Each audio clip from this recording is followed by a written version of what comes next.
Good morning and welcome to this Wednesday edition of Top Story. I think, at On TV, believe that it's important to always keep you informed as to what's happening with the school boards, how our kids are doing provincially. And of course, you probably all know by now that there's such a thing called an EQAO test for grade 3 and grade 6 students. And I find them always really interesting, especially when my kids were still in those grades, of course, but even now to see how we're progressing and if we're keeping up. So to help us with those numbers this morning is Marcy Bell, who's with the Algoma District School Board, and she is the superintendent, one of them. And it's good to see you, Marcy. How are you? Excellent, thank you. Good, good. Now tell us about the EQAO tests. Everybody gets nervous. The teachers get nervous. The kids get nervous. Right. Are they a good thing?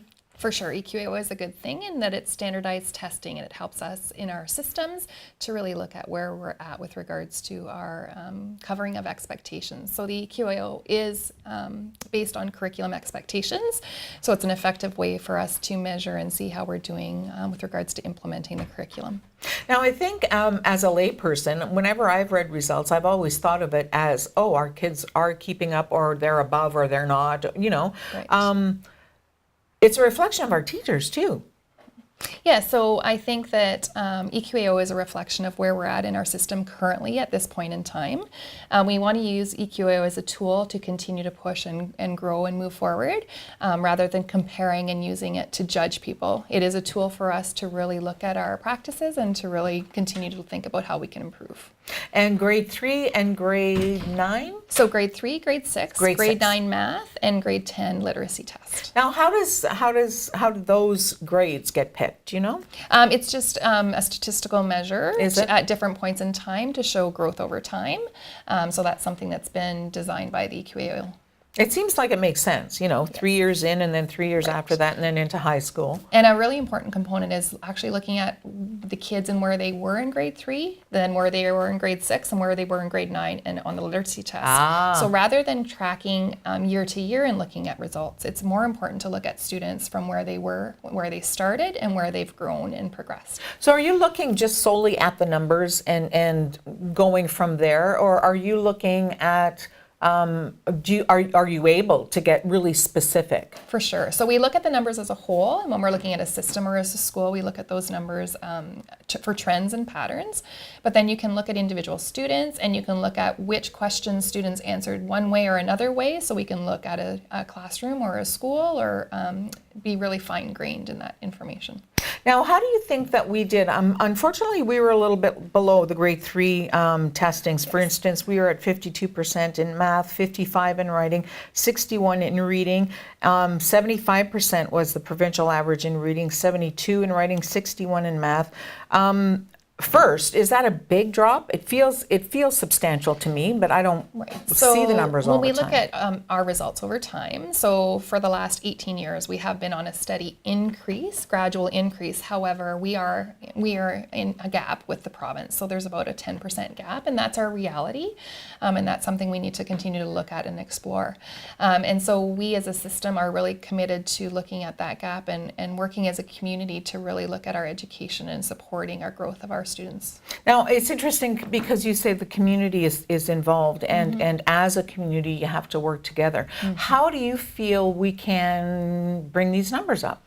Right, so if we look at the early developmental instrument, which is facilitated in the province, our area, Algoma, is below provincial standards in that area. So we have a gap for developmental ability or skills or readiness for students for school. So that's before they even get to school? So in the early, in the beginning. So how do we work as a community to provide some creative programming and opportunities for parents to engage with their children inside and outside of the school? So things like early on centers are really important to really promote literacy and reading at home. And then working with our community partners to ensure that we have the supports and services in place to help those students who have needs that we are trying to address. And then we as a system in the educational system really working at what are our practices and how are we continuing to refine them and explore ways to better meet the needs of our students. Why do you think it's so different in Sault Ste. Marie perhaps as opposed to, Parry Sound, say? We're both about the same size, different regions though. Right. So I think there are many different factors that play into that. It comes from socioeconomic. There's a variety of factors, but the reality is that we are provincially lower with regards to school readiness than our counterparts in different parts of the province. Now, is that just us in Northern Ontario or us as Sault Ste. Marie? Us in our community. Okay. Right, but Northern Ontario as a whole, and so our Northern Ontario boards are working together to really think about Northern Ontario and what does that mean for us, and our directors and our teams are working together to really get further into that information. Now, you mentioned it's good to rally the agencies that you all work with and work as a team, obviously, to find a solution for this. Who are some of those people? Right, we're extremely fortunate in the Algoma area to be, we have the Algoma model in place with over 50 community partners. So when we think about, Wow. Algoma, yes, we do. And we've provincially been recognized for the work that we do in Sault Ste. Marie area with regards to our partnerships. So those range from Algoma Family Services to Algoma Public Health to Thrive to Community Living Algoma. There's a whole array of agencies that we work closely with, and that's really important to continue that work together. And you mentioned something really interesting because it's sort of, as you mentioned, before we get to school, before our kids even get to school, there's a gap there. How can that be fixed? Right. So I think working with our parents and community and really understanding the importance of education and things like modeling reading at home and showing kids, the big thing is about math, and I come from a math background, and really understanding that everyone, but everyone can do math. And Really? Everyone can, and there's been recent educational research from Joe Bowler who talks about the mindset of math. And we Really? but we have to think about math looks differently, and we have to think about math not what we used to think math was, but what math is today. And so really reinforcing with our children the importance of reading, and you can do it, and math is fun. So really helping kids to see the enjoyment in learning and reading and writing and math. And another big component of that are things like our early on centers, and that is in conjunction with our District Social Services Administration Board, so DSAB and Sault Ste. Marie, where parents are more than welcome to join and learn about how to read and work with your children early on to support that love of learning.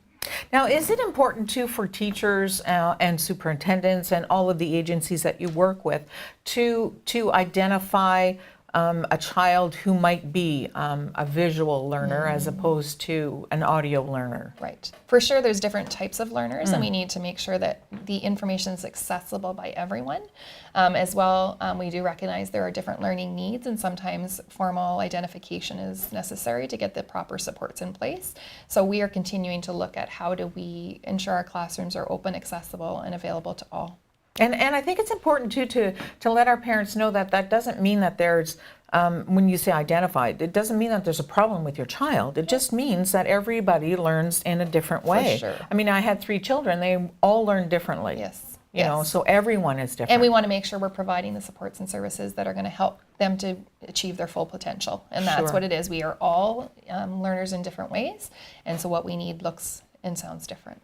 You know, it's interesting because you were talking about being from a math background. I'm from a language background, and always just, failed grade 10 math, had to take it over again. That's all I needed to do, and that's all I did. Right. Barely, like I got 51%. Right. And I always was given the impression, or perhaps I learned the impression, that if you're a language person, that's one thing, and if you're a math person, that's another thing. Right. So is there a disconnect still that way? Yes. So I think the reinforcing that we all can learn anything, and it's just how we learn it is the key thing to remember.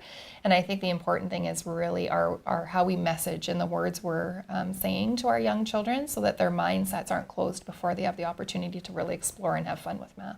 And you know what? I think it's probably a good idea to keep your kids motivated, because I tried with my children.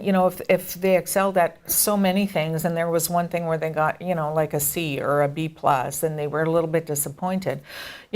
You can't be good at everything. Right, and we've learned a lot about it's more important to grapple and have a problem and work through it in your synopsis fire, so you learn rather than always getting the right answer. So we really try to reinforce it's about the learning and struggling, where you learn more than if you actually just know what and get Because it right. feels awesome when you finally get it. Right, and that's through great. that difficult time is when the learning happens. That's really interesting. Plus, it must obviously help self-confidence For too. sure. for sure, Terrific. that you can get through it. Yeah, absolutely. Well, maybe I'll take another look at grade 10 math then. Marcy, thank you so much for this awesome information. I you. appreciate you taking your time. Thank you so much. We have more Top Story coming up right after this.